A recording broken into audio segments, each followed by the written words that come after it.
राधे राधे भक्तों।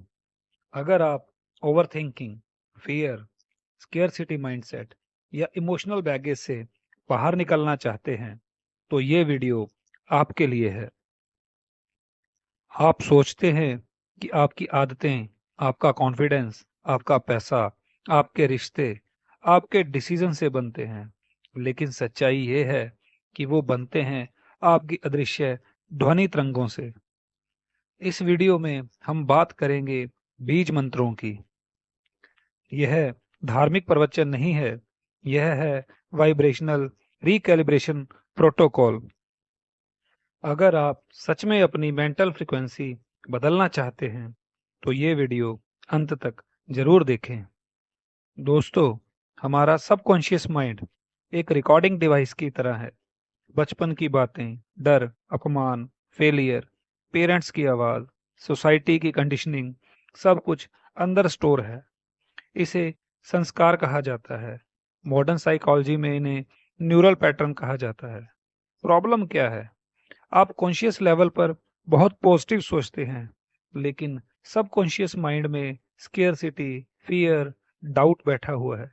यहीं से कन्फ्लिक्ट शुरू होता है, और इसी कन्फ्लिक्ट को रिजॉल्व करने का सबसे तेज तरीका है साउंड बेस्ड रिकैलिब्रेशन। इस अवस्था में सबसे शक्तिशाली तरीका है बीज मंत्र।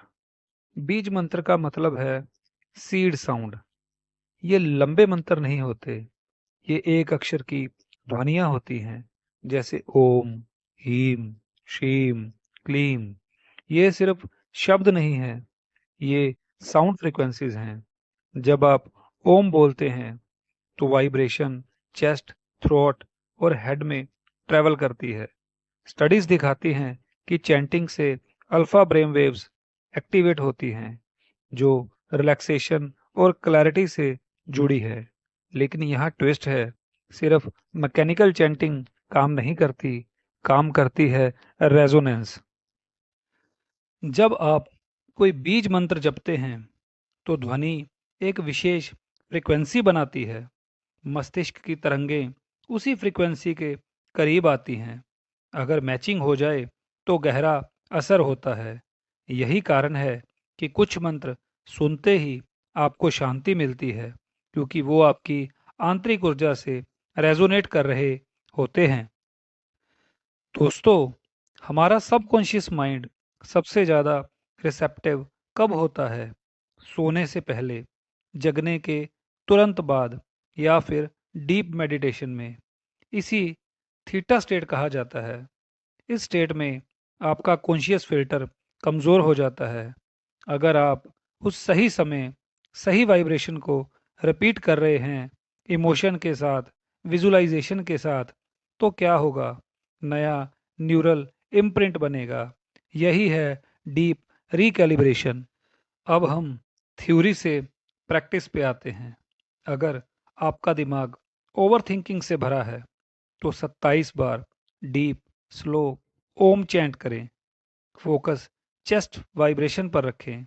विजुलाइज करें कि माइंड काम हो रहा है। अगर आपके अंदर गिल्ट है, ट्रॉमा है, हार्ट ब्रेक है, तो हीम को लंबा खींचकर बोलें। फील करें इमोशनल हैवीनेस मेल्ट हो रही है।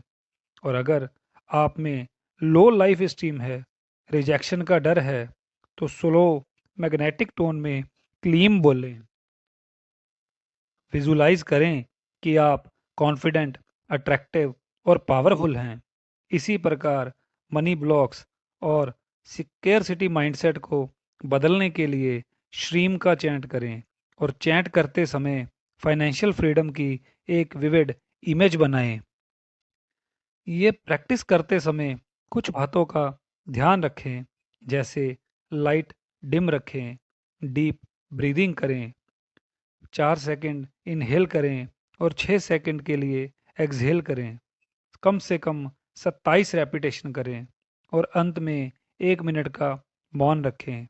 इन सब में इमोशन बहुत ज़रूरी है। आप 108 बार बिना फीलिंग के बोलें तो बेकार है, पर 27 बार डीप रेजोनेशन से बोलें तो सबकॉन्शियस इम्प्रिंट बनेगा।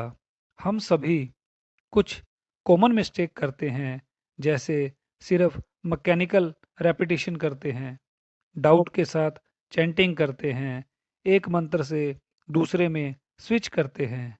याद रखें, रिकैलिब्रेशन एक रात में नहीं होता, लेकिन 21 दिन में नोटिसेबल शिफ्ट आता है। याद रखें, आप शब्द नहीं दोहरा रहे, आप अपनी इंटरनल फ्रिक्वेंसी बदल रहे हैं। और फिजिक्स कहती है, जब फ्रिक्वेंसी बदलती है तो रेजोनेंस बदलता है, जब रेजोनेंस बदलता है तो अट्रैक्शन बदलती है, जब अट्रैक्शन बदलती है तो रियलिटी बदलती है। तो आज रात सोने से 10 मिनट पहले खुद से पूछिए, क्या मैं पुरानी प्रोग्रामिंग के साथ जीना चाहता हूँ या खुद को रिकैलिब्रेट करना चाहता हूँ। अगर आप तैयार हैं तो नीचे कमेंट करें, मैं अपनी फ्रीक्वेंसी बदलने के लिए तैयार हूँ। राधे राधे।